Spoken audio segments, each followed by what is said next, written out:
ఈరోజు ఒక పద్యం నేర్చుకుందాం. ఓకే. అనగనగా రాగ మతిశయిల్లు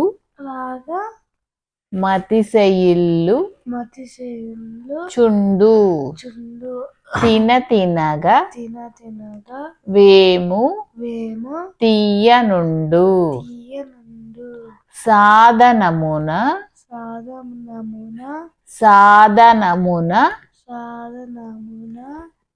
పనులు సమకూరు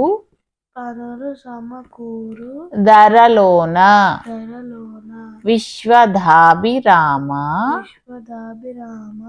వినురవేమ. Very good. ఇది వేమన గారి పద్యం, అంటే వేమన రాసిన పద్యం అన్నమాట. దీని అర్థం ఏంటంటే, అనగనగ రాగ మతిశయిల్లు చుండు అంటే, మనం ఏదైనా పాటలు కానీ సంగీతం కానీ నేర్చుకునేటప్పుడు ఒకేసారి రాదు. ఇప్పుడు సరి గ మ ప ద ని ద ప మ గ రి అట్లా అది ఒక్కసారికి రాదు. దాన్ని పదే పదే సాధన చేస్తే ఈజీగా పాడగలుగుతాం. లేదు అంటే కనుక అసలు రాదన్నమాట. అంటే ఏంటంటే, ఒక్కసారి ట్రై చేసి వదిలేస్తే రాదు. దాన్ని పదే పదే ప్రయత్నం చేసి సాధన చెయ్యాలి.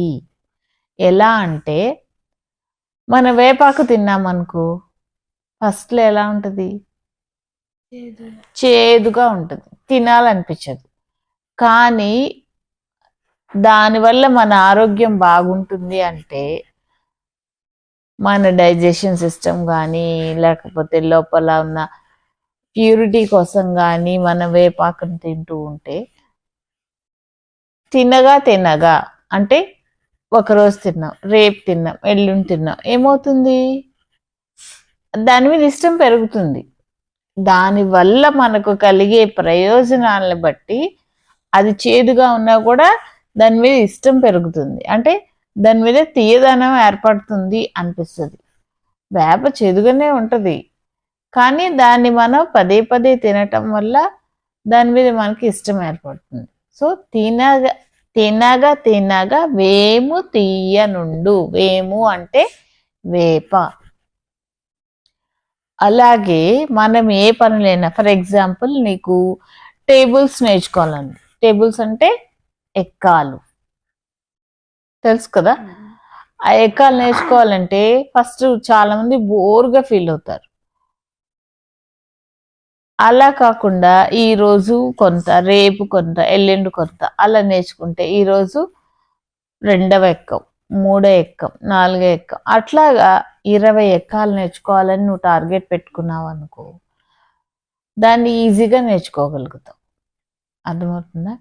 అట్లాగే నీకు రాని, ఫర్ ఎగ్జాంపుల్ నీకు తెలుగు రాదు, ఇంగ్లీష్ రాదు, హిందీ రాదు అని అనుకున్నావు అనుకో, నాకు రాదు అని పక్కన పడేస్తే ఎప్పటికీ రాదు.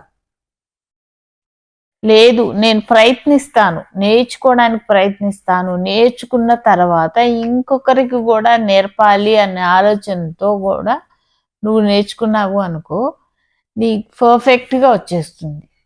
అంటే ఈ పద్యం ద్వారా వేమన ఏం చెప్తున్నారు అంటే, దేనినైనా ప్రయత్నము ఆపకుండా, ఇది రాలేదు అని పక్కన పడేయకుండా, ప్రయత్నం ఆగిపోకుండా మరలా దాన్ని సాధన చేస్తే మనం ఎంత పెద్ద కష్టమైన దాన్నైనా కూడా ఈజీగా నేర్చుకోవచ్చు.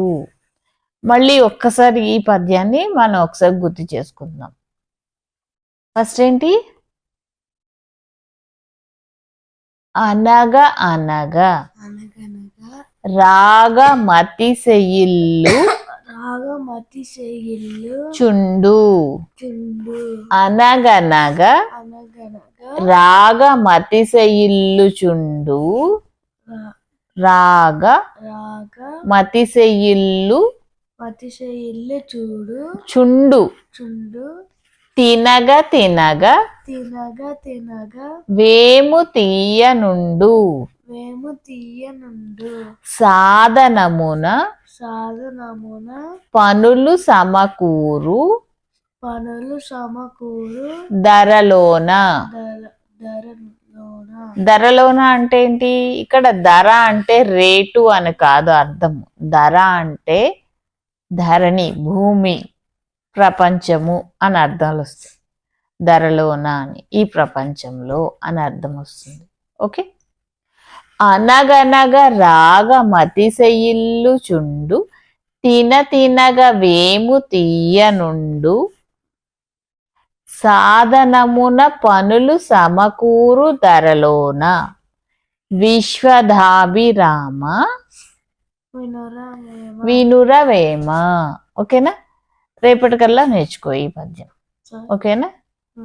ఓకే ఫ్రెండ్స్, మీరు కూడా మీ పిల్లలకి ఈ వేమన పద్యాలు నేర్పించండి. Thank you.